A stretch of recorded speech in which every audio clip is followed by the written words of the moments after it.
नमस्कार दोस्तों, मैं संतोष पटेल स्वागत करता हूं आपके अपने YouTube चैनल डिजिटल भंडार पर। आज की वीडियो में हम CPCT एग्जाम मार्च 2024 के लिए कंप्यूटर के इम्पोर्टेंट क्वेश्चंस को समझने वाले हैं। यह हमारा CPCT एग्जाम मार्च 2024 के लिए पार्ट नंबर 19 है। इस वीडियो में हम CPCT एग्जाम के लिए कंप्यूटर से संबंधित 20 इम्पोर्टेंट क्वेश्चंस को समझने वाले हैं। यह सभी वही क्वेश्चन हैं जो पहले भी CPCT एग्जाम में पूछे जा चुके हैं। जब हम एक क्वेश्चन को समझते हैं तो उससे संबंधित हमें कई प्रकार के और भी क्वेश्चन तैयार करने मिलते हैं। आप सभी क्वेश्चंस को नोट जरूर करें, क्योंकि पेपर में एक क्वेश्चन से संबंधित कई प्रकार के और भी क्वेश्चन बन सकते हैं। चलिए शुरुआत करते हैं आज की इस वीडियो का। देखते हैं आज का हमारा पहला क्वेश्चन क्या है। पहला क्वेश्चन हमसे पूछा गया है, विंडो का वह कौन सा भाग है जहां स्क्रॉल बार दिखाई देता है। विंडो का वह कौन सा भाग है जहां स्क्रॉल बार दिखाई देता है। हमसे पहला क्वेश्चन पूछा गया है कि किसी विंडो का वह कौन सा भाग होता है जहां स्क्रॉल बार दिखाई देता है। विंडो क्या होती है? विंडो जिसे डायलॉग बॉक्स भी कहा जाता है। जब हम कोई सॉफ्टवेयर ओपन करते हैं तो हमारे सामने उसकी एक विंडो ओपन होती है। विंडो में टाइटल बार होता है, मेन्यू बार होते हैं, टूल बार होते हैं, स्क्रॉल बार होते हैं, स्टेटस बार होते हैं। विंडो में कई प्रकार के कंपोनेंट होते हैं। जब कोई विंडो हम ओपन करते हैं तो उसमें स्क्रॉल बार कहां कहां पर होते हैं। जनरली जो स्क्रॉल बार हैं वह एक तो हमें राइट साइड पर शो किए जाते हैं और साथ ही साथ बॉटम में शो किए जाते हैं। स्क्रॉल बार की सहायता से हम विंडो में किसी ऑब्जेक्ट को मूव कर सकते हैं, अप डाउन कर सकते हैं या लेफ्ट और राइट कर सकते हैं। तो कोई भी विंडो में जो स्क्रॉल बार होते हैं वह बॉटम में और राइट में शो किए जाते हैं। बॉटम और राइट में, मतलब इस क्वेश्चन का आंसर हो जाएगा ऑप्शन नंबर बी। विंडो का एक बॉटम पार्ट होता है और एक राइट पार्ट होता है जहां पर हमें स्क्रॉल बार शो किए जाते हैं। तो इस क्वेश्चन का आंसर हो जाएगा ऑप्शन नंबर बी। देखते हैं हमारे नेक्स्ट क्वेश्चन को। नेक्स्ट क्वेश्चन है, निम्नलिखित में से कौन सा 124 निबल्स के बराबर है। निम्नलिखित में से कौन सा 124 निबल्स के बराबर है। यह क्वेश्चन कंप्यूटर की मेमोरी यूनिट से पूछा गया है। मेमोरी यूनिट से। मेमोरी यूनिट क्या होती है? मेमोरी यूनिट कंप्यूटर में डेटा की मात्रा को या डेटा की क्वांटिटी को मेजर करने के लिए, नापने के लिए कई प्रकार की मेमोरी यूनिट यूज की जाती हैं। मेमोरी यूनिट का यूज कंप्यूटर सिस्टम में स्टोर होने वाले डेटा की मात्रा को नापने के लिए किया जाता है। जब हम कोई डेटा स्टोर करते हैं, कोई डेटा ट्रांसफर करते हैं, तो उस डेटा की क्वांटिटी को मेजर करने के लिए मेमोरी यूनिट्स का यूज किया जाता है। कंप्यूटर में कई प्रकार की मेमोरी यूनिट्स यूज की जाती हैं। कंप्यूटर में सबसे छोटी मेमोरी यूनिट होती है बिट। बिट जिसका फुल फॉर्म होता है बाइनरी डिजिट। बिट सबसे छोटी मेमोरी यूनिट होती है जिसका फुल फॉर्म होता है बाइनरी डिजिट। बिट दो ही होती हैं, एक 0 और एक 1। बिट सबसे छोटी मेमोरी यूनिट है जिसका फुल फॉर्म होता है बाइनरी डिजिट, और बिट दो ही होती हैं, 0 और 1। जब 4 बिट मिलती हैं, 4 बिट मिलती हैं तो एक निबल क्रिएट हो जाता है। एक निबल बनता है 4 बिट से। जब 8 बिट मिलते हैं, 8 बिट, तो एक बाइट क्रिएट हो जाता है, बाइट। 4 बिट मिलाकर क्या बनता है? एक निबल। 8 बिट मिलाकर क्या बनता है? एक बाइट। मतलब एक बाइट में 2 निबल होते हैं। एक बाइट में 2 निबल होते हैं, क्योंकि एक बाइट में 8 बिट होती हैं जबकि एक निबल में 4 बिट होती हैं। तो यदि हम 2 निबल को मिला दें तो एक बाइट क्रिएट हो जाएगा। हमसे पूछा गया है निम्नलिखित में से कौन सा 124 मतलब 124 निबल्स के बराबर है। 124 निबल्स हैं। हमसे पूछा गया है निम्नलिखित में से कौन सा 124 निबल्स के बराबर हैं। 124 निबल्स को यदि हम आधा कर दें तो क्या हो जाएगा? 62 बाइट्स हो जाएगा। 62 बाइट्स मतलब आंसर क्या होगा? Option number B, 62 bytes. इसका डबल करेंगे तो क्या हो जाएगा? 124 निबल्स। मतलब इस क्वेश्चन का आंसर हो जाएगा ऑप्शन नंबर बी। एक निबल में 4 बिट होते हैं, एक बाइट में 8 बिट होते हैं। एक निबल 4 बिट से मिलकर बनता है, एक बाइट 8 बिट से मिलकर बनता है। जो निबल है यदि हम 2 निबल को मिला दें तो 1 बाइट बन जाएगा।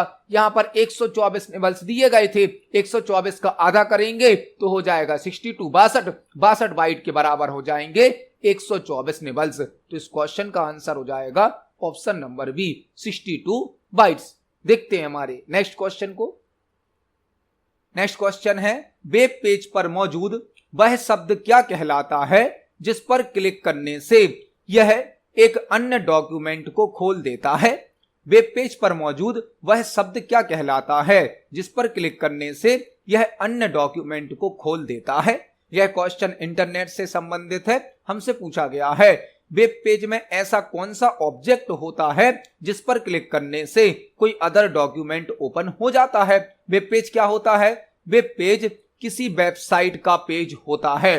किसी वेबसाइट के पेज को कहा जाता है वेब पेज। एक वेबसाइट मल्टीपल वेब पेजेस से मिलकर बनी होती है। मल्टीपल वेब पेजेस के कलेक्शन से वेबसाइट क्रिएट होती है। वेबसाइट में जो पेज होता है उसे कहा जाता है वेब पेज। वेब पेज में बनी होती है हाइपरलिंक। हाइपरलिंक क्या होती है? हाइपरलिंक एक ऐसा ऑब्जेक्ट होता है जिस पर क्लिक करने से हम किसी दूसरे वेब पेज पर, किसी दूसरे डॉक्यूमेंट पर या किसी दूसरी वेबसाइट पर ट्रांसफर हो जाते हैं। आपने देखा होगा इंटरनेट में जब हम कोई वेबसाइट ओपन करते हैं तो वहां पर हमें कुछ हाइपरलिंक दी जाती हैं। हाइपरलिंक जनरली ब्लू कलर से शो होती हैं, अंडरलाइन होती हैं, और हाइपरलिंक पर जब हम कर्सर को ले जाते हैं तो कर्सर हैंड के आइकन में कन्वर्ट हो जाता है। इस क्वेश्चन का आंसर होगा ऑप्शन नंबर सी हाइपरलिंक। आपको एक और क्वेश्चन तैयार करना है। यूआरएल का फुल फॉर्म। यूआरएल का full form uniform resource locator होता है जो कि किसी वेब पेज या वेबसाइट का यूनिक एड्रेस होता है। इस क्वेश्चन का आंसर होगा ऑप्शन नंबर सी हाइपरलिंक। देखते हैं हमारे नेक्स्ट क्वेश्चन को। नेक्स्ट क्वेश्चन है, गूगल ड्राइव होम पेज पर नई फाइलें बनाने के लिए ब्लैंक विकल्प का उपयोग किया जाता है। गूगल ड्राइव होम पेज पर नई फाइलें बनाने के लिए ब्लैंक विकल्प का उपयोग किया जाता है। हमसे क्वेश्चन पूछा गया है कि जो गूगल ड्राइव का होम पेज होता है वहां पर यदि हमें कोई नई फाइल क्रिएट करनी है तो हम किस ऑप्शन का यूज करेंगे। गूगल ड्राइव क्या है? गूगल ड्राइव गूगल कंपनी के द्वारा बनाया गया एक प्लेटफॉर्म है जो कि हमें ऑनलाइन डेटा स्टोर करने की, डेटा को मैनेज करने की सर्विस प्रोवाइड करता है। गूगल ड्राइव क्लाउड का एक एग्जाम्पल है। क्लाउड मतलब इंटरनेट पर डेटा को स्टोर करना, इंटरनेट पर डेटा को मैनेज करना, प्रोसेस करना, इसके लिए क्लाउड कंप्यूटिंग का यूज किया जाता है। क्लाउड यूजर को इंटरनेट पर डेटा को स्टोर करने की, मैनेज करने की, प्रोसेस करने की सर्विस प्रोवाइड करता है। करंट टाइम पर हम इंटरनेट के माध्यम से जो भी सर्विसेज यूज करते हैं वह सभी क्लाउड कंप्यूटिंग की सर्विस होती हैं। तो गूगल ड्राइव भी एक क्लाउड प्लेटफॉर्म है जिसे कि गूगल कंपनी के द्वारा बनाया गया है। गूगल ड्राइव में हम 15 GB तक फ्री ऑफ कॉस्ट डेटा को स्टोर कर सकते हैं। जब हम जीमेल अकाउंट क्रिएट करते हैं तो जीमेल के साथ हमें गूगल ड्राइव की सर्विस भी दी जाती है जिसमें हम 15 GB तक डेटा को स्टोर कर सकते हैं फ्री ऑफ कॉस्ट। यदि हमें गूगल ड्राइव में एक नई फाइल बनानी है तो वहां हमें न्यू नाम का ऑप्शन दिया जाता है। न्यू नाम का गूगल ड्राइव के होम पेज में नई फाइलें बनाने के लिए न्यू विकल्प का उपयोग किया जाता है। तो इस क्वेश्चन का आंसर हो जाएगा ऑप्शन नंबर बी न्यू। देखते हैं हमारे नेक्स्ट क्वेश्चन को। नेक्स्ट क्वेश्चन है, निम्न में से कौन सा एक व्यू नहीं है? निम्न में से कौन सा एक व्यू नहीं है? यह क्वेश्चन एमएस वर्ड से पूछा गया है। हमें यहां पर 4 ऑप्शन दिए गए हैं और हमसे पूछा गया है निम्न में से कौन सा एक व्यू नहीं है। एमएस वर्ड में हम जो फाइल बनाते हैं, जो डॉक्यूमेंट बनाते हैं, उसको अलग अलग तरीके से शो करने के लिए हमें मल्टीपल टाइप के व्यू प्रदान किए जाते हैं। व्यू मतलब जो हमने फाइल, जो हमने डॉक्यूमेंट बनाया है उसको अलग अलग तरीके से शो करना। एमएस वर्ड के ऑल व्यू टैब के अंतर्गत प्रदान किए जाते हैं। एमएस वर्ड में व्यू टैब के अंतर्गत हमें कई प्रकार के व्यू दिए जाते हैं। हमसे पूछा गया है निम्न में से कौन सा एक व्यू नहीं है। एमएस वर्ड के व्यू टैब में कई प्रकार के व्यू होते हैं जैसे कि read modes, print layout, web layout, outline और ड्राफ्ट मोड, लेकिन साइड बाय साइड नाम का कोई व्यू नहीं होता है। मतलब इस क्वेश्चन का आंसर क्या होगा? Option number D, side by side नाम का एमएस वर्ड में कोई व्यू नहीं होता है। इस क्वेश्चन का आंसर है ऑप्शन नंबर डी। आपको एक और क्वेश्चन तैयार करना है। एमएस वर्ड का डिफॉल्ट व्यू होता है print layout view. MS word का डिफॉल्ट व्यू कौन सा होता है? Print layout view. सभी प्रकार के व्यू कहां प्राप्त होते हैं? व्यू टैब में। इसको हम प्रैक्टिकली देख सकते हैं। एमएस वर्ड में व्यू टैब के अंतर्गत पहला ही ग्रुप होता है व्यूज, जहां पर हमें टोटल 5 प्रकार के व्यू प्रदान किए जाते हैं।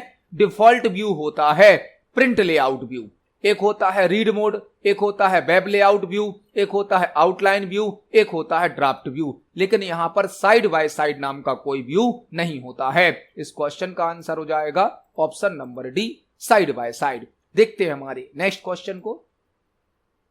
नेक्स्ट क्वेश्चन है, तकनीक द्वारा किस प्रकार का वाणिज्य मतलब कॉमर्स संभव है? तकनीक द्वारा किस प्रकार का वाणिज्य या कॉमर्स संभव है? हमसे क्वेश्चन पूछा गया है कि टेक्नोलॉजी का उपयोग करके किस प्रकार का बिजनेस किया जाता है। टेक्नोलॉजी का उपयोग करके किस प्रकार का बिजनेस या वाणिज्य या कॉमर्स संभव है? वह कहलाता है ई कॉमर्स। ई कॉमर्स मतलब इंटरनेट और टेक्नोलॉजी के द्वारा वस्तुओं और सेवाओं को खरीदने और बेचने के लिए ई कॉमर्स का यूज किया जाता है। ई कॉमर्स मतलब इलेक्ट्रॉनिक कॉमर्स। ई कॉमर्स मतलब इलेक्ट्रॉनिक कॉमर्स। ई कॉमर्स में इंटरनेट के माध्यम से, टेक्नोलॉजी के माध्यम से हम किसी प्रोडक्ट या किसी सर्विस को परचेस और सेल कर सकते हैं। तो इस क्वेश्चन का आंसर हो जाएगा option number B, E commerce. E commerce का फुल फॉर्म होता है इलेक्ट्रॉनिक कॉमर्स। इस क्वेश्चन का आंसर होगा ऑप्शन नंबर बी। देखते हैं हमारे नेक्स्ट क्वेश्चन को। नेक्स्ट क्वेश्चन है, जब आप एमएस वर्ड के होम टैब में एडिटिंग कमांड पर रिप्लेस ऑप्शन चुनते हैं तो कौन सा डायलॉग बॉक्स दिखाई देता है? जब आप एमएस वर्ड के होम टैब में एडिटिंग कमांड पर रिप्लेस ऑप्शन चुनते हैं तो कौन सा डायलॉग बॉक्स दिखाई देता है? यह क्वेश्चन एमएस वर्ड से पूछा गया है। एमएस वर्ड के होम टैब में एडिटिंग ग्रुप होता है। एडिटिंग ग्रुप में एक ऑप्शन होता है रिप्लेस ऑप्शन। यदि हम रिप्लेस ऑप्शन को सिलेक्ट करेंगे तो कौन सा डायलॉग बॉक्स ओपन होगा? यहां पर आपको एक साथ कई क्वेश्चन तैयार करने मिलेंगे। एक ऑप्शन होता है फाइंड। फाइंड ऑप्शन क्या करता है? फाइंड ऑप्शन डॉक्यूमेंट में किसी शब्द को सर्च करने के लिए यूज किया जाता है। फाइंड ऑप्शन की शॉर्टकट की होती है Ctrl+F। एक ऑप्शन होता है रिप्लेस। रिप्लेस क्या करता है? सर्च किए गए शब्द को नए शब्द से बदल देता है। सर्च किए गए शब्द को नए शब्द से बदलने के लिए रिप्लेस का यूज किया जाता है। रिप्लेस की शॉर्टकट की होती है Ctrl+H। Find Ctrl+F, replace Ctrl+H, यह दोनों ही ऑप्शन एडिटिंग ग्रुप में मिलते हैं, होम टैब में मिलते हैं। लेकिन जब हम रिप्लेस ऑप्शन पर क्लिक करेंगे तो जो विंडो ओपन होगी, जो डायलॉग बॉक्स ओपन होगा, वह होता है फाइंड एंड रिप्लेस का। फाइंड एंड रिप्लेस की विंडो में 3 ऑप्शन होते हैं, फाइंड, रिप्लेस और गो टू। एक ही विंडो में 3 ऑप्शन होते हैं। जब हम रिप्लेस ऑप्शन पर क्लिक करेंगे तो विंडो ओपन होगी फाइंड एंड रिप्लेस की, लेकिन उसमें कौन सा टैब सिलेक्ट रहेगा? रिप्लेस टैब सिलेक्ट रहेगा। मतलब इस क्वेश्चन का आंसर हो जाएगा ऑप्शन नंबर बी। जब हम एमएस वर्ड के होम टैब में एडिटिंग ग्रुप से रिप्लेस ऑप्शन को सिलेक्ट करेंगे तो फाइंड एंड रिप्लेस की विंडो ओपन होगी, जिसमें रिप्लेस टैब एक्टिवेट होकर दिखाया जाएगा। इसको हम प्रैक्टिकली देख सकते हैं। एमएस वर्ड के होम टैब में लास्ट ग्रुप होता है एडिटिंग ग्रुप, जिसमें 3 ऑप्शन दिखते हैं, फाइंड, रिप्लेस, सिलेक्ट। जब हम रिप्लेस ऑप्शन पर क्लिक करेंगे तो हमारे सामने फाइंड एंड रिप्लेस की विंडो ओपन होगी, जिसमें 3 टैब होते हैं, फाइंड, रिप्लेस, गो टू। लेकिन एक्टिवेट कौन सा टैब हो जाता है? रिप्लेस, क्योंकि हमने रिप्लेस ऑप्शन पर क्लिक किया था। तो इस क्वेश्चन का आंसर हो जाएगा option number B, find and replace. देखते हैं हमारे नेक्स्ट क्वेश्चन को। नेक्स्ट क्वेश्चन है, एमएस वर्ड में रिव्यू टैब पर निम्न में से क्या मौजूद नहीं है? एमएस वर्ड में रिव्यू टैब पर निम्न में से क्या मौजूद नहीं होता है? एमएस वर्ड का एक और क्वेश्चन है, एमएस वर्ड में रिव्यू टैब में निम्न में से क्या मौजूद नहीं होता है। एमएस वर्ड का एक टैब होता है रिव्यू टैब, जो कि डॉक्यूमेंट को चेक करने की सुविधा प्रदान करता है। डॉक्यूमेंट में यदि हमें कोई चेकिंग करनी है तो हम रिव्यू टैब का यूज करते हैं। रिव्यू टैब में कौन कौन से ऑप्शन होंगे, जैसे कि spelling and grammar. Spelling and grammar जिसकी शॉर्टकट की होती है F7। स्पेलिंग एंड ग्रामर से हम स्पेलिंग और ग्रामर को चेक कर सकते हैं और उन्हें करेक्ट भी कर सकते हैं। थिसोरस ऑप्शन भी रिव्यू टैब में होता है, जो कि किसी शब्द के सिनोनिम्स और एंटोनिम शो करता है। पर्यायवाची शब्द और विलोम शब्द शो करता है, जिसकी शॉर्टकट की होती है Shift+F7। वर्ड काउंट ऑप्शन भी रिव्यू टैब में होता है, जो कि हमारे डॉक्यूमेंट की एक स्टैटिस्टिकल रिपोर्ट शो करता है कि हमारे डॉक्यूमेंट में कितने पेज हैं, कितनी लाइन हैं, कितने पैराग्राफ हैं, कितने शब्द हैं, कितने अक्षर हैं। और वर्ड काउंट की शॉर्टकट की होती है Ctrl+Shift+G। लेकिन जो इंसर्ट टेबल ऑप्शन है यह रिव्यू टैब में नहीं होता है, यह होता है इंसर्ट टैब में। इंसर्ट टैब में मतलब आंसर हो जाएगा ऑप्शन नंबर डी। जो इंसर्ट टेबल नाम का ऑप्शन है यह रिव्यू टैब में नहीं होता है, यह होता है हमारा इंसर्ट टैब में। तो इस क्वेश्चन का आंसर होगा ऑप्शन नंबर डी। इसको हम प्रैक्टिकली देख सकते हैं। एमएस वर्ड के रिव्यू टैब में इंसर्ट टेबल नाम का कोई ऑप्शन नहीं होता है। इंसर्ट टेबल नाम का ऑप्शन हमें इंसर्ट टैब के अंदर टेबल ऑप्शन के अंतर्गत प्रदान किया जाता है। इंसर्ट टेबल जो कि होता है इंसर्ट टैब में। तो इस क्वेश्चन का आंसर हो जाएगा ऑप्शन नंबर डी। देखते हैं हमारे नेक्स्ट क्वेश्चन को। नेक्स्ट क्वेश्चन है एमएस वर्ड में पेज ब्रेक के अंतर्गत निम्नलिखित में से कौन सा विकल्प नहीं है। एमएस वर्ड में पेज ब्रेक के अंतर्गत निम्नलिखित में से कौन सा विकल्प नहीं है। यह क्वेश्चन भी एमएस वर्ड से पूछा गया है, जो कि ब्रेक टॉपिक से संबंधित है। ब्रेक क्या करता है? ब्रेक ऑप्शन एक पेज की इंफॉर्मेशन को एक से अधिक पेज पर ट्रांसफर करने की सुविधा प्रदान करता है। यदि हमें एमएस वर्ड में एक पेज की इंफॉर्मेशन को एक से अधिक पेज पर ट्रांसफर करना है तो हम ब्रेक ऑप्शन का यूज करते हैं। ब्रेक ऑप्शन हमें एमएस वर्ड के लेआउट टैब में प्राप्त होता है। लेआउट टैब के अंतर्गत पेज सेटअप ग्रुप होता है। पेज सेटअप ग्रुप के अंदर ब्रेक नाम का ऑप्शन होता है। एमएस वर्ड में दो प्रकार के ब्रेक होते हैं। एक होते हैं पेज ब्रेक जो कि 3 प्रकार के हैं। एक होते हैं सेक्शन ब्रेक जो कि 4 प्रकार के होते हैं। पेज ब्रेक में 3 प्रकार के ऑप्शन होते हैं, जबकि सेक्शन ब्रेक में 4 प्रकार के ऑप्शन होते हैं। ब्रेक ऑप्शन हमें एमएस वर्ड के लेआउट टैब में पेज सेटअप ग्रुप में प्राप्त होता है। हमसे क्वेश्चन पूछा गया है एमएस वर्ड में पेज ब्रेक के अंतर्गत निम्नलिखित में से कौन सा विकल्प नहीं है। जो पेज ब्रेक है वह 3 प्रकार के ऑप्शन देता है। कौन कौन से? पेज, कॉलम और टेक्स्ट रैपिंग। पेज, कॉलम और टेक्स्ट रैपिंग यह तीनों ऑप्शन ब्रेक के अंदर पेज ब्रेक में होते हैं, लेकिन कंटिन्यूअस नाम का ऑप्शन नहीं होता है। कंटिन्यूअस तो सेक्शन ब्रेक में होता है। मतलब इस क्वेश्चन का आंसर हो जाएगा ऑप्शन नंबर डी। जो कंटिन्यूअस है वह सेक्शन ब्रेक के अंदर होता है, जबकि पेज ब्रेक के अंदर पेज, कॉलम और टेक्स्ट रैपिंग नाम के ऑप्शन प्राप्त होते हैं। तो इस क्वेश्चन का आंसर हो जाएगा ऑप्शन नंबर डी, कंटिन्यूअस। इसको हम प्रैक्टिकली देख सकते हैं। एमएस वर्ड के लेआउट टैब में पेज सेटअप ग्रुप होता है। यहां पर एक ब्रेक्स नाम का ऑप्शन होता है। ब्रेक की 2 कैटेगरी होती हैं। पेज ब्रेक जिसमें 3 ऑप्शन होते हैं, सेक्शन ब्रेक जिसमें 4 ऑप्शन होते हैं। लेकिन जो कंटिन्यूअस है यह सेक्शन ब्रेक का टाइप है, पेज ब्रेक का टाइप नहीं है। आपको एक क्वेश्चन और तैयार करना है। पेज ब्रेक की शॉर्टकट की क्या होती है? पेज ब्रेक की शॉर्टकट की होती है Ctrl+Enter। Ctrl+Enter से हम पेज को ब्रेक कर सकते हैं। तो इस क्वेश्चन का आंसर हो जाएगा ऑप्शन नंबर डी, कंटिन्यूअस। देखते हैं हमारे नेक्स्ट क्वेश्चन को। नेक्स्ट क्वेश्चन है एक्सेल में फ्लोर फंक्शन किस श्रेणी के फंक्शन से संबंधित है? एक्सेल में फ्लोर फंक्शन किस कैटेगरी के फंक्शन से रिलेटेड है? यह क्वेश्चन एमएस एक्सेल से पूछा गया है।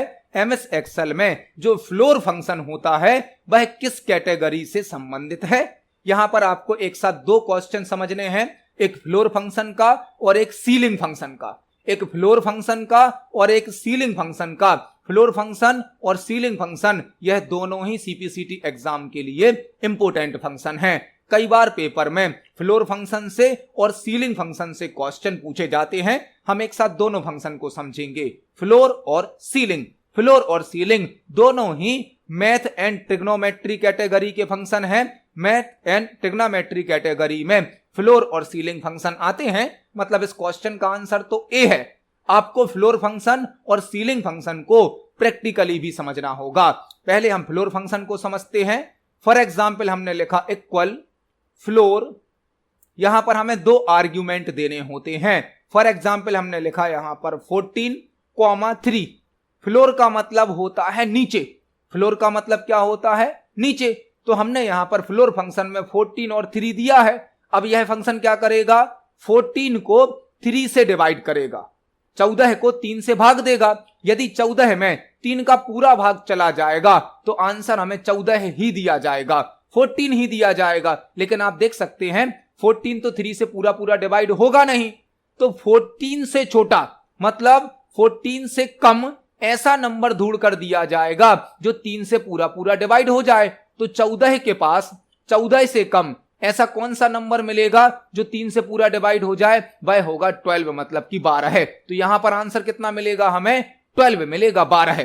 फ्लोर फंक्शन क्या करेगा? इस पहले नंबर को दूसरे नंबर से डिवाइड करेगा। यदि यह पूरा पूरा डिवाइड हो गया तो हमें यही नंबर आंसर में दिया जाएगा। लेकिन यदि यह पूरा डिवाइड नहीं होता है तो इस नंबर से कम सबसे पास जो नंबर होगा वह हमें निकाल कर दे दिया जाएगा, जो कि इस दूसरे नंबर से पूरा पूरा डिवाइड हो जाता है। जबकि एक फंक्शन होता है सीलिंग फंक्शन। सीलिंग मतलब होता है ऊपर, फ्लोर मतलब होता नीचे। अब यही काम यदि हम सीलिंग फंक्शन से करते, 14 में 3 का भाग देते, तो यहां पर भी पूरा पूरा भाग नहीं जाएगा। तो सीलिंग फंक्शन क्या करेगा? 14 से अधिक मतलब 14 से बड़ा नंबर ढूंढेगा जो 3 से पूरा डिवाइड हो जाए। वह कौन सा नंबर होगा? 15, मतलब कि 15 है। 15 है, 3 से पूरा डिवाइड हो जाएगा। मतलब सीलिंग फंक्शन राउंड अप करता है, राउंड अप, जबकि फ्लोर फंक्शन राउंड डाउन कर देता है। इन दोनों को हम प्रैक्टिकली देखने वाले हैं। चलते हैं एक्सेल पर। यदि हम एमएस एक्सेल में किसी भी सेल में इक्वल के साथ फ्लोर फंक्शन को टाइप करें और यहां पर हमने पहला नंबर दिया फॉर एग्जांपल 14, दूसरा नंबर दिया 3, तो यह करेगा क्या? 14 को 3 से डिवाइड करेगा। 14 3 से पूरा डिवाइड तो होगा नहीं, तो 14 से कम ऐसा नंबर निकाल कर दिया जाएगा जो कि 3 से पूरा पूरा डिवाइड हो जाए। वह नंबर होगा 12। आप देख सकते हैं 12 आंसर मिला, क्योंकि 12 में 3 का पूरा पूरा भाग चला जाता है। लेकिन हमने 14 दिया था तो फ्लोर फंक्शन ने उसको कम कर दिया। और यही काम यदि हम करते किस फंक्शन से? सीलिंग फंक्शन से। यहां पर हमने दिया 14,3, तो अब आंसर क्या मिलेगा? हमें 15 मिलेगा, क्योंकि 14 तो 3 से पूरा डिवाइड हुआ नहीं, तो 14 को आगे बढ़ाकर हमें 15 दे दिया गया जो कि 3 से पूरा पूरा डिवाइड हो रहा था। तो हमने एक साथ दो फंक्शन समझे, फ्लोर और सीलिंग। इस क्वेश्चन का आंसर होगा ऑप्शन नंबर ए। फ्लोर और ceiling function math and trigonometry category के फंक्शन हैं। देखते हैं हमारे नेक्स्ट क्वेश्चन को। नेक्स्ट क्वेश्चन है, फॉन्ट डायलॉग बॉक्स खोलने के लिए हमें किस शॉर्टकट को उपयोग करना चाहिए? फॉन्ट डायलॉग बॉक्स खोलने के लिए हमें किस शॉर्टकट को उपयोग करना चाहिए? यह क्वेश्चन एमएस वर्ड से पूछा गया है। यदि हमें एमएस वर्ड में फॉन्ट का डायलॉग बॉक्स, फॉन्ट की विंडो ओपन करनी है तो हम कौन सी शॉर्टकट की का उपयोग करेंगे? फॉन्ट क्या है? फॉन्ट, जब हम एमएस वर्ड में कोई टेक्स्ट टाइप करते हैं तो उस टेक्स्ट को अट्रैक्टिव बनाने के लिए, मतलब आकर्षक बनाने के लिए हमें उस टेक्स्ट की फॉर्मेटिंग करनी होती है। फॉर्मेटिंग करने के लिए एमएस वर्ड में होम टैब के अंतर्गत एक फॉन्ट ग्रुप होता है, जहां पर फॉर्मेटिंग करने के लिए कई प्रकार के विकल्प उपलब्ध होते हैं। हमसे पूछा गया है फॉन्ट डायलॉग बॉक्स ओपन करने की क्या शॉर्टकट की है? फॉन्ट डायलॉग बॉक्स ओपन करने की 3 शॉर्टकट की हैं, Ctrl+D, Ctrl+D, Ctrl+Shift+F, Ctrl+Shift+F, Ctrl+Shift+P। 3 shortcut की से हम फॉन्ट डायलॉग बॉक्स ओपन कर सकते हैं। Ctrl+D, Ctrl+Shift+F, Ctrl+Shift+P। इसको हम प्रैक्टिकली देख सकते हैं एमएस वर्ड में। एमएस वर्ड में यदि हम Ctrl+D को प्रेस करें तो फॉन्ट डायलॉग बॉक्स ओपन हो जाता है। यदि हम Ctrl+Shift+P को प्रेस करें तो भी फॉन्ट डायलॉग बॉक्स ओपन हो जाता है। यदि हम कंट्रोल शिफ्ट F को प्रेस करें तो भी फॉन्ट डायलॉग बॉक्स ओपन हो जाता है। मतलब इस क्वेश्चन का आंसर होगा option number A, control plus D. देखते हैं हमारे नेक्स्ट क्वेश्चन को। नेक्स्ट क्वेश्चन है, निम्नलिखित में से कौन सा विकल्प MS वर्ड में वर्ड काउंट में नहीं दिखाया जाता है? निम्नलिखित में से कौन सा विकल्प MS वर्ड में वर्ड काउंट में नहीं दिखाया जाता है? यह क्वेश्चन भी MS वर्ड से पूछा गया है। MS वर्ड में ऐसा कौन सा ऑप्शन यहां दिया गया है जो कि वर्ड काउंट में नहीं दिखाया जाता है? वर्ड काउंट क्या होता है?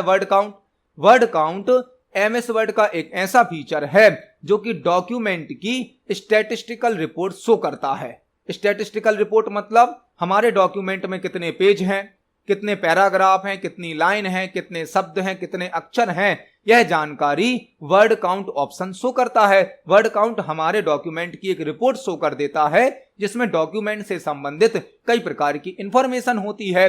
वर्ड काउंट ऑप्शन हमें रिव्यू टैब में प्राप्त होता है। रिव्यू टैब में प्रूफिंग ग्रुप में प्राप्त होता है, प्रूफिंग ग्रुप में। और वर्ड काउंट की शॉर्टकट की होती है कंट्रोल शिफ्ट जी। कंट्रोल शिफ्ट जी वर्ड काउंट की शॉर्टकट की है। वर्ड काउंट में टोटल 6 प्रकार के ऑप्शन शो किए जाते हैं। वर्ड काउंट की रिपोर्ट में 6 प्रकार की जानकारी होती है जिसमें पेजेस की इंफॉर्मेशन, वर्ड्स की इंफॉर्मेशन, पैराग्राफ की इंफॉर्मेशन होती है, लेकिन नंबर्स की इंफॉर्मेशन नहीं होती है। मतलब इस क्वेश्चन का आंसर होगा ऑप्शन नंबर डी। जो वर्ड काउंट ऑप्शन है यह MS वर्ड के रिव्यू टैब में प्राप्त होता है, प्रूफिंग ग्रुप में प्राप्त होता है, कंट्रोल प्लस शिफ्ट प्लस जी इसकी शॉर्टकट की होती है। इसको हम प्रैक्टिकली देख सकते हैं। MS वर्ड के रिव्यू टैब में प्रूफिंग ग्रुप के अंदर वर्ड काउंट ऑप्शन होता है जो कि हमारे डॉक्यूमेंट की एक स्टैटिस्टिकल रिपोर्ट शो करता है जिसमें 6 प्रकार की इंफॉर्मेशन होती है। कितने पेज हैं, कितने वर्ड्स हैं, कितने कैरेक्टर बिना स्पेस के टाइप किए गए हैं, कितने कैरेक्टर विथ स्पेस के टाइप किए गए हैं, कितने पैराग्राफ हैं, कितनी लाइंस हैं। यहां पर टोटल 6 प्रकार की इंफॉर्मेशन शो की जाती है, लेकिन इस इंफॉर्मेशन में नंबर की कोई इंफॉर्मेशन नहीं होती है। हम कंट्रोल शिफ्ट जी से भी वर्ड काउंट को ओपन कर सकते हैं। इस क्वेश्चन का आंसर होगा ऑप्शन नंबर डी, नंबर्स। देखते हैं हमारे नेक्स्ट क्वेश्चन को। नेक्स्ट क्वेश्चन है, निम्नलिखित में से कौन सी एक नेटवर्क स्विचिंग तकनीक नहीं है? निम्नलिखित में से कौन सी एक नेटवर्क स्विचिंग तकनीक नहीं है? यह क्वेश्चन कंप्यूटर नेटवर्क से पूछा गया है। कंप्यूटर नेटवर्क क्या होता है? कंप्यूटर नेटवर्क मल्टीपल कंप्यूटर और मल्टीपल डिवाइसेस का कलेक्शन होता है। एक कंप्यूटर नेटवर्क में मल्टीपल कंप्यूटर और मल्टीपल डिवाइसेस को आपस में कनेक्ट कर दिया जाता है। कंप्यूटर नेटवर्क का यूज इंफॉर्मेशन और रिसोर्सेस को शेयर करने के लिए किया जाता है। कंप्यूटर नेटवर्क में 3 प्रकार की स्विचिंग टेक्निक यूज की जाती हैं। 3 प्रकार की कंप्यूटर नेटवर्क में 3 प्रकार की स्विचिंग टेक्निक यूज की जाती हैं। सर्किट स्विचिंग, पैकेट स्विचिंग और मैसेज स्विचिंग। 3 प्रकार की स्विचिंग टेक्निक होती हैं, circuit switching, packet switching, message switching, लेकिन कंटेंट स्विचिंग नाम की स्विचिंग टेक्निक नहीं होती है। तो इस क्वेश्चन का आंसर होगा ऑप्शन नंबर डी। आपको एक और क्वेश्चन तैयार करना है। इंटरनेट में पैकेट स्विचिंग का यूज किया जाता है। इंटरनेट में पैकेट स्विचिंग का यूज किया जाता है। इस क्वेश्चन का आंसर होगा option number D, content switching. देखते हैं हमारे नेक्स्ट क्वेश्चन को। नेक्स्ट क्वेश्चन है, दिए गए दशमलव संख्या 128 के हेक्साडेसिमल समकक्ष क्या है?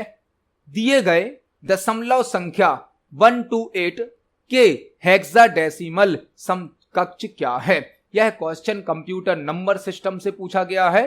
कंप्यूटर नंबर सिस्टम से हमने अपने प्रीवियस वीडियोस में भी कंप्यूटर नंबर सिस्टम के कई क्वेश्चंस को समझा है। आज के क्वेश्चन में हमें एक डेसिमल नंबर दिया गया है जिसको हमें हेक्साडेसिमल में बदलना है। अब सीपीसीटी के पेपर में 1-2 क्वेश्चन कंप्यूटर नंबर सिस्टम के जरूर पूछे जाते हैं। हमारी चैनल पर नंबर सिस्टम को सॉल्व करने के लिए सेपरेट वीडियो भी बनाए गए हैं। आप उन सभी वीडियोस को जरूर चेक करें, क्योंकि आपके पेपर में 1 से 2 क्वेश्चन कंप्यूटर नंबर सिस्टम से जरूर पूछे जाते हैं। आज जो क्वेश्चन हमें दिया गया है इसमें एक डेसिमल नंबर को हमें हेक्साडेसिमल में बदलना है। यहां पर पहले हमें नंबर सिस्टम को समझना होगा। आपसे क्वेश्चन पूछा जा सकता है कंप्यूटर में कितने प्रकार के नंबर सिस्टम यूज किए जाते हैं। कंप्यूटर में टोटल 4 प्रकार के नंबर सिस्टम यूज किए जाते हैं, 4 प्रकार के। पहला नंबर सिस्टम होता है binary number system. Binary number system जिसका बेस होता है 2 बेस होता है। इसमें 2 ही अंक हो सकते हैं, एक अंक 0 और एक अंक 1।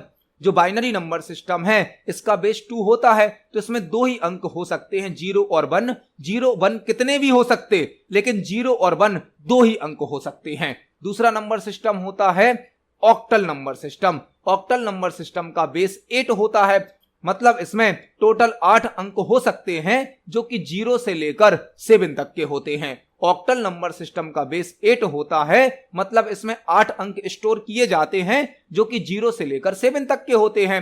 तीसरा नंबर सिस्टम होता है डेसिमल नंबर सिस्टम, जिसका बेस होता है 10। इसमें टोटल 10 अंक हो सकते हैं जो कि 0 से लेकर 9 तक होते हैं। पहला नंबर सिस्टम बाइनरी जिसका बेस 2 है, इसमें 0 से लेकर 1 तक के अंक आते हैं। ऑक्टल नंबर सिस्टम जिसका बेस 8 है, इसमें 0 से 7 तक के अंक आते हैं। डेसिमल नंबर सिस्टम जिसका बेस होता है 10, इसमें 0 से लेकर 9 तक के अंक स्टोर होते हैं। लास्ट होता है hexadecimal number system. Hexadecimal number system जिसका बेस होता है 16 है। इसमें 16 अंक हो सकते हैं। अंक तो होते हैं 10, 0 से लेकर 9 तक। 0 से लेकर 9 तक हो गए 10 अंक, लेकिन इसमें होंगे 16 अक्षर। तो 9 के बाद जो 10 होगा उसे ए से रिप्रेजेंट किया जाता है, जो 11 होता है उसे बी से रिप्रेजेंट किया जाता है, 12 को सी से रिप्रेजेंट किया जाता है, 13 को डी से रिप्रेजेंट किया जाता है, 14 को ई से रिप्रेजेंट किया जाता है और 15 को एफ से रिप्रेजेंट किया जाता है। हेक्साडेसिमल नंबर सिस्टम का बेस 16 होता है, मतलब इसमें 16 अंक हो सकते हैं। तो 0 से लेकर 9 तक तो अंक लिखे जाते हैं, यह हो गए 10 अंक। लेकिन अब हमें 10, 11, 12, 13, 14, 15 तक तो जाना है, तो 10 को ए से रिप्रेजेंट करते हैं, 11 को बी से रिप्रेजेंट करते हैं, 12 को सी से रिप्रेजेंट करते हैं, 13 को डी से रिप्रेजेंट करते हैं, 14 को ई से रिप्रेजेंट करते हैं और 15 को एफ से रिप्रेजेंट करते हैं। यह हमने समझा कि नंबर सिस्टम कितने प्रकार के हैं, कौन से नंबर सिस्टम का बेस क्या होता है, कौन से नंबर सिस्टम की रेंज क्या होती है।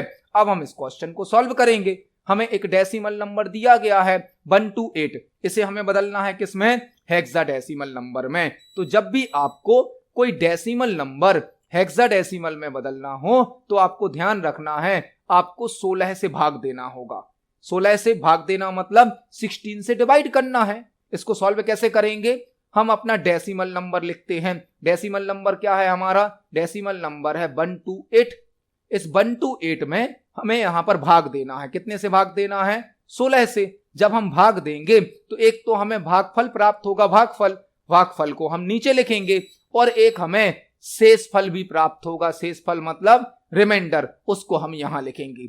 भाग देने पर एक भागफल प्राप्त होगा जो हम नीचे लिखेंगे, एक हमें शेषफल प्राप्त होगा, रिमाइंडर प्राप्त होगा, वो हम यहां लिखेंगे। अब हमें इस नंबर में केवल 16 से भाग देना है, तो जब हम 16 का भाग 128 में देंगे तो 8 बार हमारा भाग चला जाएगा।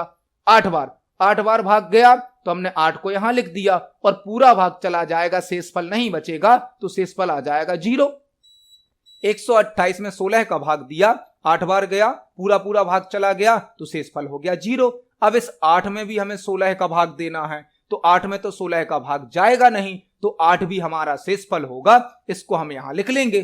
पहले हमने 128 में 16 का भाग दिया, शेषफल आया 0, भागफल आया 8। अब 8 में तो 16 का भाग जा नहीं रहा, तो यह भी हमारा शेषफल है। अब जो हमारा शेषफल है उसको हमें नीचे से ऊपर की तरफ लिख देना है, मतलब 80। यह हमारा आंसर आ गया। जो डेसिमल था 128, 128, उसको हेक्साडेसिमल में बदलने पे आंसर क्या आ गया, 80। मतलब इस क्वेश्चन का आंसर हो जाएगा ऑप्शन नंबर ए। आप देख सकते हैं नंबर सिस्टम को सॉल्व करना कितना आसान है। इस क्वेश्चन का आंसर है ऑप्शन नंबर ए। देखते हैं हमारे नेक्स्ट क्वेश्चन को। नेक्स्ट क्वेश्चन है, एमएस वर्ड रिबन में हेडर और फुटर विकल्प कहां पाए जाते हैं। एमएस वर्ड रिबन में हेडर और फुटर विकल्प कहां पाए जाते हैं। यह क्वेश्चन एमएस वर्ड से पूछा गया है। हेडर फुटर क्या होते हैं, हेडर फुटर पेज के 2 मार्जिन होते हैं। जब हम एमएस वर्ड में कोई टेक्स्ट टाइप करते हैं तो आपने देखा होगा कंप्लीट पेज पर टेक्स्ट टाइप नहीं होता, पेज के चारों बॉर्डर पर कुछ ब्लैंक एरिया छोड़ दिया जाता है, यह कहलाते हैं मार्जिन। मार्जिन पेज का जो टॉप मार्जिन होता है यह कहलाता है हेडर, और पेज का जो बॉटम मार्जिन होता है यह कहलाता है फुटर। हेडर और फुटर पेज के दो मार्जिन होते हैं जिनका उपयोग फाइल से संबंधित कुछ अतिरिक्त जानकारी को प्रिंट करने के लिए किया जाता है, जैसे कि फाइल का नाम, डेट, टाइम, ऑथर का नाम, पेज नंबर, इस प्रकार की जानकारी हेडर फुटर में शो की जाती है। Header footer option insert tab में प्राप्त होता है, इंसर्ट टैब में। इसको हम प्रैक्टिकली देख सकते हैं। एमएस वर्ड के इंसर्ट टैब में हेडर फुटर ग्रुप होता है, हेडर फुटर ग्रुप, जहां से हम हेडर, फुटर, पेज नंबर को यूज कर सकते हैं। तो इस क्वेश्चन का आंसर होगा option number A, insert tab. देखते हैं हमारे नेक्स्ट क्वेश्चन को। नेक्स्ट क्वेश्चन है मेल मर्ज के पहले चरण में क्रिएट के लिए डॉक्यूमेंट प्रकारों को चुने के अंतर्गत रेडियो बटन की संख्या कितनी होती है। मेल मर्ज के पहले चरण में क्रिएट के लिए डॉक्यूमेंट प्रकारों को चुने के अंतर्गत रेडियो बटन की संख्या कितनी होती है। यह क्वेश्चन भी एमएस वर्ड से पूछा गया है जो कि मेल मर्ज टॉपिक से संबंधित है। मेल मर्ज क्या है? मेल मर्ज एक सिंगल डॉक्यूमेंट की मल्टीपल कॉपी क्रिएट करने के लिए यूज किया जाता है। मेल मर्ज के द्वारा हम एक ही प्रकार की जानकारी को एक साथ कई लोगों के साथ शेयर कर सकते हैं। मेल मर्ज ऑप्शन हमें एमएस वर्ड के मेलिंग्स टैब में प्राप्त होता है। मेलिंग्स टैब में मेल मर्ज के द्वारा हम लेटर, लेबल, एनवेलप, कई प्रकार के लेटर तैयार कर सकते हैं, कई प्रकार के डॉक्यूमेंट बना सकते हैं। जो मेल मर्ज है इसको हम स्टेप बाय स्टेप भी यूज कर सकते हैं। स्टेप बाय स्टेप जिसे कहा जाता है mail merge wizard. Mail merge wizard, mail merge को स्टेप बाय स्टेप यूज करना क्या कहलाता है? Mail merge wizard. Mail merge wizard total 6 step में कंप्लीट होता है, 6 स्टेप में। और मेल मर्ज का जो पहला स्टेप होता है उसमें हमसे पूछा जाता है कि आप किस प्रकार का डॉक्यूमेंट बनाना चाहते हैं, और वहां पर हमें 5 प्रकार के डॉक्यूमेंट शो किए जाते हैं, 5 प्रकार के। मतलब इस क्वेश्चन का आंसर क्या होगा? Option number D. इसको हम प्रैक्टिकली देख सकते हैं। एमएस वर्ड के मेलिंग्स टैब में मेल मर्ज ऑप्शन से संबंधित सभी प्रकार के ऑप्शन होते हैं। यहां पर हम जब स्टार्ट मेल मर्ज पर क्लिक करते हैं तो एक ऑप्शन आता है step by step mail merge wizard. जो मेल मर्ज विजार्ड है यह मेल मर्ज की प्रोसेस को स्टेप बाय स्टेप रन करता है। जो मेल मर्ज विजार्ड है यह टोटल 6 स्टेप में कंप्लीट होता है। 6 स्टेप में जो पहला स्टेप होता है उसमें हमें डॉक्यूमेंट का टाइप सेलेक्ट करना होता है, जिसमें हमें 5 प्रकार के डॉक्यूमेंट दिखाए जाते हैं। Letters, email messages, envelopes, labels और डायरेक्टरी। टोटल 5 प्रकार के रेडियो बटन होते हैं। मेल मर्ज की जो स्टेप बाय स्टेप प्रोसेस है उसमें 6 स्टेप हैं, लेकिन पहला स्टेप कौन सा होता है? डॉक्यूमेंट का टाइप सेलेक्ट करना, जिसमें 5 प्रकार के डॉक्यूमेंट हमें शो किए जाते हैं। तो इस क्वेश्चन का आंसर हो जाएगा ऑप्शन नंबर डी 5। देखते हैं हमारे नेक्स्ट क्वेश्चन को। नेक्स्ट क्वेश्चन है लाइनेक्स में नई फाइल बनाने के लिए निम्न में से कौन से कमांड का उपयोग किया जाता है। लाइनेक्स में नई फाइल बनाने के लिए निम्न में से कौन से कमांड का उपयोग किया जाता है। यह क्वेश्चन लाइनेक्स से पूछा गया है। लाइनेक्स से, लाइनेक्स क्या है? लाइनेक्स एक ऑपरेटिंग सिस्टम है। लाइनेक्स एक सिस्टम सॉफ्टवेयर का एग्जाम्पल है। लाइनेक्स एक फ्री सॉफ्टवेयर है। लाइनेक्स एक ओपन सोर्स सॉफ्टवेयर है। लाइनेक्स को लिनस टोरवाल्ड्स के द्वारा 1991 में बनाया गया था। लाइनेक्स एक ऑपरेटिंग सिस्टम है।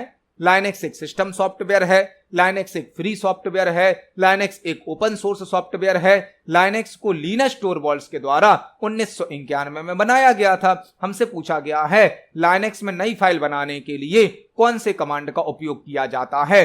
लाइनेक्स में नई फाइल को हम मल्टीपल कमांड से बना सकते हैं, जैसे कि cat command, echo command, touch command. तो इस क्वेश्चन का आंसर क्या हो जाएगा? Option number D. लाइनेक्स में नई फाइल हम कैट कमांड से, इको कमांड से और टच कमांड से क्रिएट कर सकते हैं। तो इस क्वेश्चन का आंसर हो जाएगा ऑप्शन नंबर डी। देखते हैं हमारे नेक्स्ट क्वेश्चन को।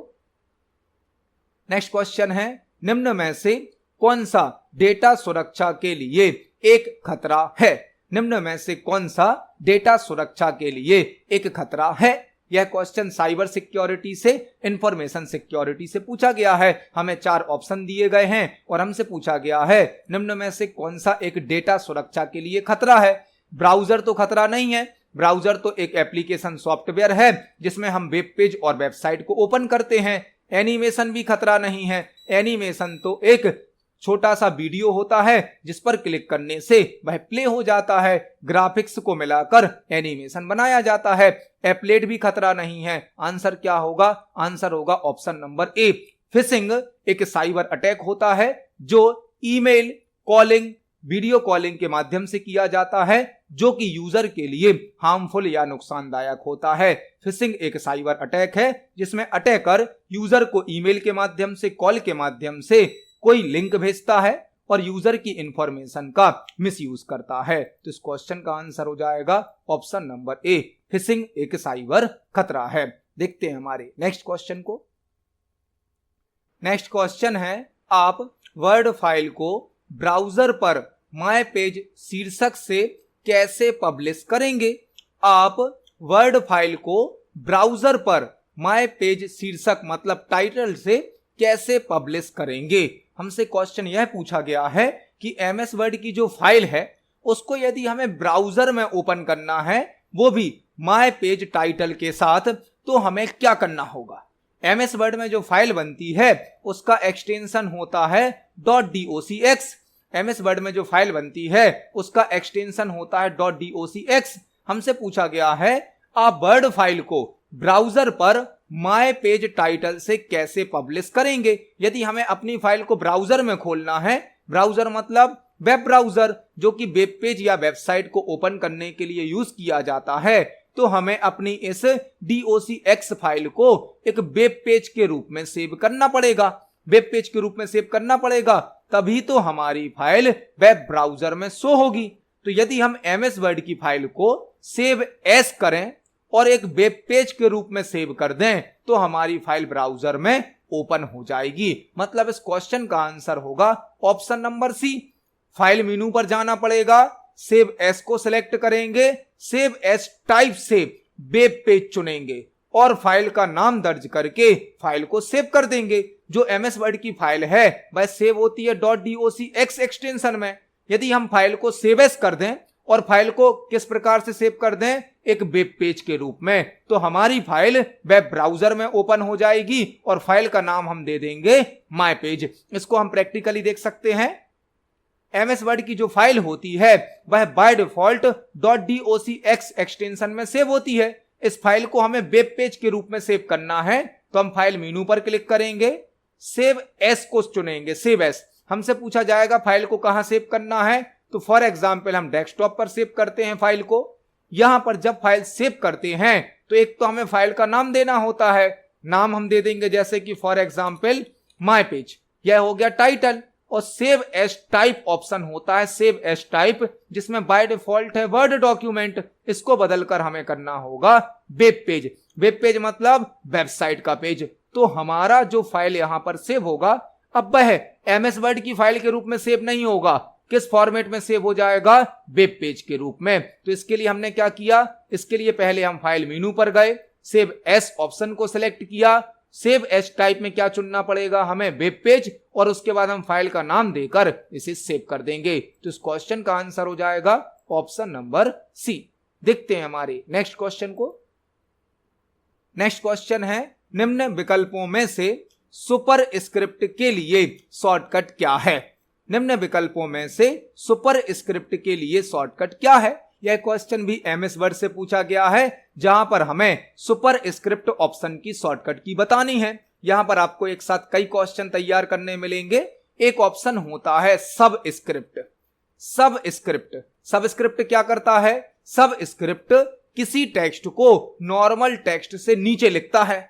सब स्क्रिप्ट किसी टेक्स्ट को नॉर्मल टेक्स्ट से नीचे लिखता है। जैसे कि हमने लिखा CO2, तो C और O तो नॉर्मल लिखा गया, 2 को नीचे लिखा गया। यह कहलाता है सब स्क्रिप्ट। सब स्क्रिप्ट मतलब टेक्स्ट को नॉर्मल टेक्स्ट से नीचे लिखना। सब स्क्रिप्ट की शॉर्टकट की होती है कंट्रोल के साथ इक्वल। कंट्रोल के साथ इक्वल। एक होता है सुपर स्क्रिप्ट।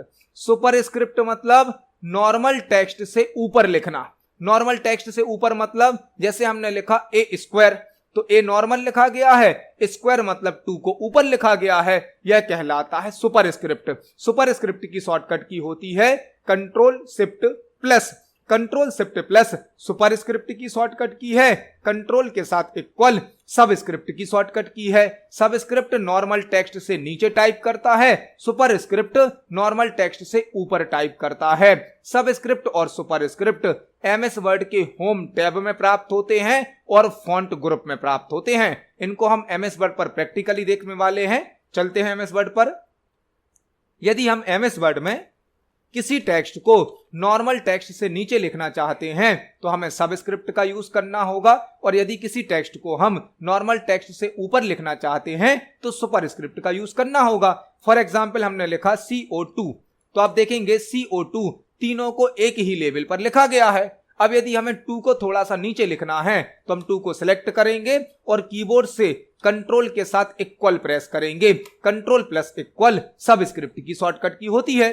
अब यदि हमें लिखना है ए स्क्वायर, तो हमने पहले यहां पर ए को लिखा, 2 को लिखा। आप देखेंगे ए और 2 दोनों एक ही लेवल पर लिखे गए हैं। 2 को यदि हमें थोड़ा सा ऊपर लिखना है तो हम सेलेक्ट करेंगे, कंट्रोल शिफ्ट प्लस को प्रेस करेंगे। कंट्रोल शिफ्ट प्लस से सुपरस्क्रिप्ट हो जाता है, जबकि कंट्रोल इक्वल से सबस्क्रिप्ट हो जाता है। सबस्क्रिप्ट और सुपरस्क्रिप्ट दोनों ही ऑप्शन एमएस वर्ड के होम टैब में फॉन्ट ग्रुप के अंतर्गत प्राप्त होते हैं। यह होता है सबस्क्रिप्ट, यह होता है सुपरस्क्रिप्ट। तो इस क्वेश्चन का आंसर हो जाएगा option number C, control shift plus superscript की शॉर्टकट की होती है। इस क्वेश्चन का आंसर है ऑप्शन नंबर सी। तो आज की वीडियो में हमने सीपीसीटी एग्जाम के लिए कंप्यूटर से संबंधित 20 इंपोर्टेंट क्वेश्चंस को समझा। जब हम एक क्वेश्चन को समझते हैं तो उससे संबंधित हमें कई प्रकार के और भी क्वेश्चन तैयार करने मिलते हैं। आप सभी क्वेश्चंस को पढ़ें, समझें। यदि आपका कोई क्वेश्चन है, कोई डाउट है तो कमेंट सेक्शन में जरूर पूछें। वीडियो पसंद आती है तो वीडियो को लाइक करें, ज्यादा से ज्यादा शेयर करें। मिलते हैं अगली वीडियो में। धन्यवाद।